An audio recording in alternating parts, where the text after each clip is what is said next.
people enjoy this game? They don't. They don't necessarily enjoy it. Most people that are playing Overwatch right now in its current state are not playing it because they enjoy it.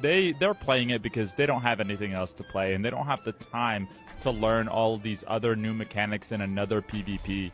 So they're just going to play the comfort pick and suffer through the pain. There's a lot of, I wouldn't say everyone, but there's a lot of people who do that. There's a lot of people who do that.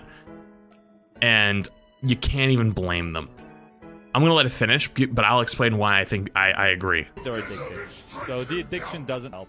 But what else is there to play for most people? They don't have the time to relearn an entire PvP game.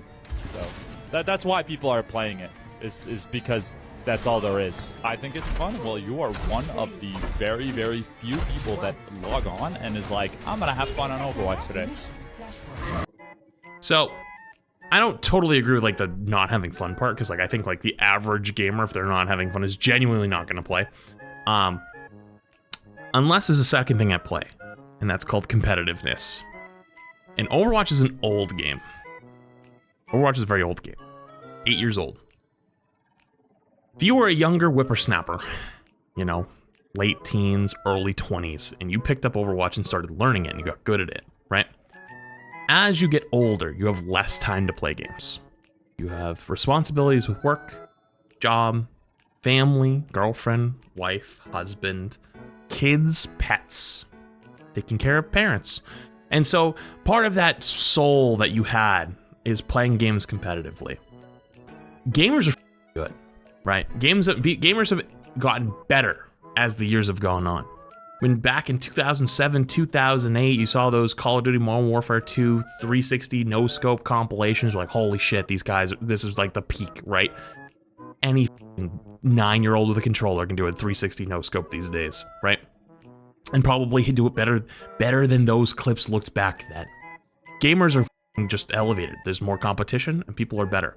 And so as time goes on and you have less time to put in and other players are putting that time in, you start to fall behind. And so you have to make the choice. Do you try to swap to a new game and have to start all over and you don't have much time to put in? Or do you stick with the one that you're playing, even if you're not really enjoying it that much, hoping that you'll start to enjoy it because you enjoy that competitive edge? You like winning games. You like performing well in those games. You might not like the core aspect of those games right now, but you remember that in this game, you are good.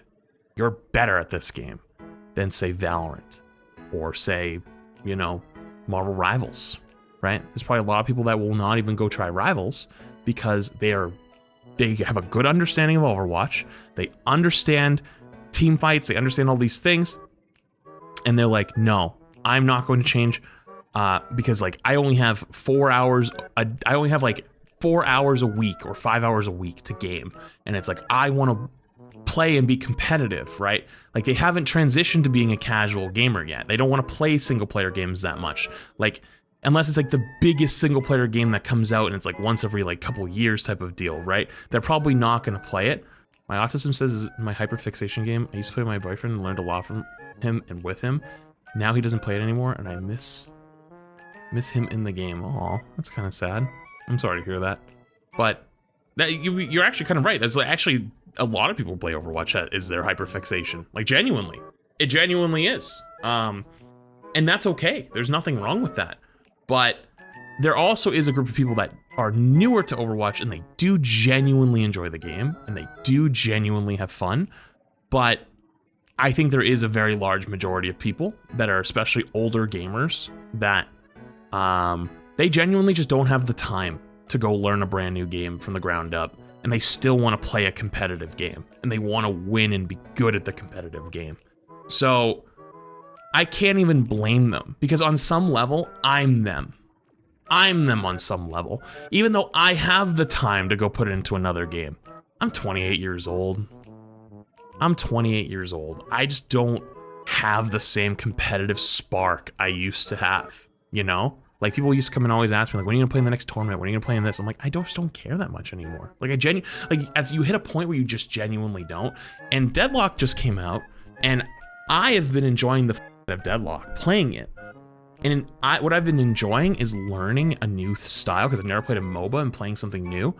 And I have fun with it. But on some level in the back of my mind, I'm not like, I need to be number one. I need to become the best player. I need to get top 500, quote unquote, in this game. I would love to get into higher. I'm going to grind and get into higher MMR lobbies so I can play with people that I know and I see all the time in my normal like games. Because that's probably what's going to end up happening. If you play a game for long enough, you'll get good at it. But like, I don't have the competitive drive I used to have. And I think a lot of people out there want to chase that competitive drive that they maybe did really used to have. But it's slowly starting to, that spark starts to slowly go out and they might not even know it. So that's where I kind of think that a lot of people that stick with the game, even if they don't enjoy it that much, fall into. That's what I personally believe, at least. How do people? It's an addiction.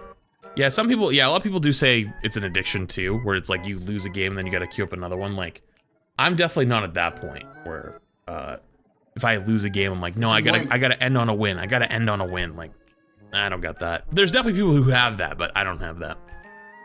Okay, next. It's annoying because I just don't get Clash. Like, it's completely like illogical. It doesn't make any sense. Okay, imagine in Push, you get it like 100 meters, and you know the enemy team walk it back to like the center point to start pushing their bot. Imagine if that gave them 100 meters as well. It doesn't work. It just doesn't. It's like almost like you want to lose the first 2 points just so you have like a massive snowballing advantage for the next 3. It just I don't get it. I don't get it at all, and I don't get how it's past testing. I don't get how anything. Also the fact you have a 1 in 5 is there a typewriter? Yeah, typewriter malfunctioning in the background. Clash. I don't get it. It makes rank just. I don't know what in the hell I was listening to in the background there, but I legit couldn't pay attention. I'm sorry. I couldn't pay attention to that one. All I heard was ding. Like, I was waiting for the ding at some point. It just didn't come. Okay, next. The Zarya rework has finally been revealed, and her bubbles were completely. Oh my god. Hang on. Is this who I think it is? Like clockwork. New season on the dot. New video comes out to spread some nice misinformation. I love it. The Zarya rework has finally been revealed, and her bubbles work completely differently now. Her particle barrier and projected barrier have been removed, and in their place, she's receiving plasma charge and projected charge. These no longer surround the target in a shield, but instead provide a new health type, plasma, which provides the same amount of damage mitigation as her old bubble, but is now added onto the health of the target instead. This health type is unique in the way that whenever the player who's shielded by it receives damage, they also receive a set amount of ult charge.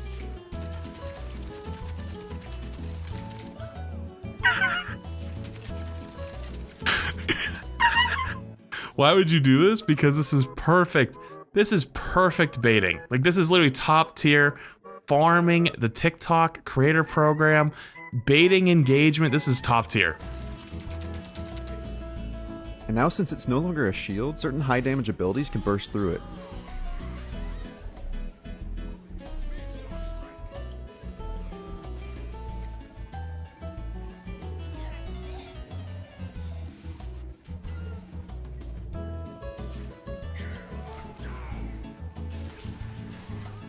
Also, they have increased the cooldown to compensate for this. This is one of the wild reworks to date, and I can't wait to see what players come. They put it to 32 seconds. I gotta read the comments on this one. I gotta. Yup, I preferred the bubble. How is she meant to do any damage?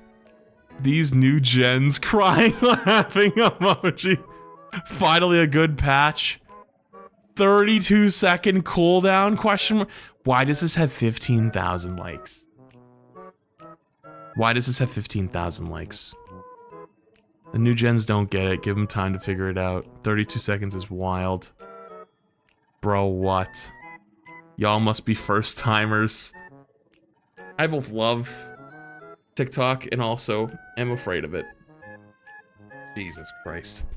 Anyways, if you enjoy this series, make sure you submit more TikToks to my Discord. Mods will go through it, make sure they won't get me banned /DMCA'd, and then they put it into a list for me to go look at. So if you saw ones that are funny or stupid or good or bad or whatever you thought of, like, hey, you know what? You know who would probably like to see this? Throw them in there. I'll take a look at them. And yeah, this content is always completely funded by you guys. So if you guys want more of it, you guys gotta submit more. So cool. Okay. Anyways,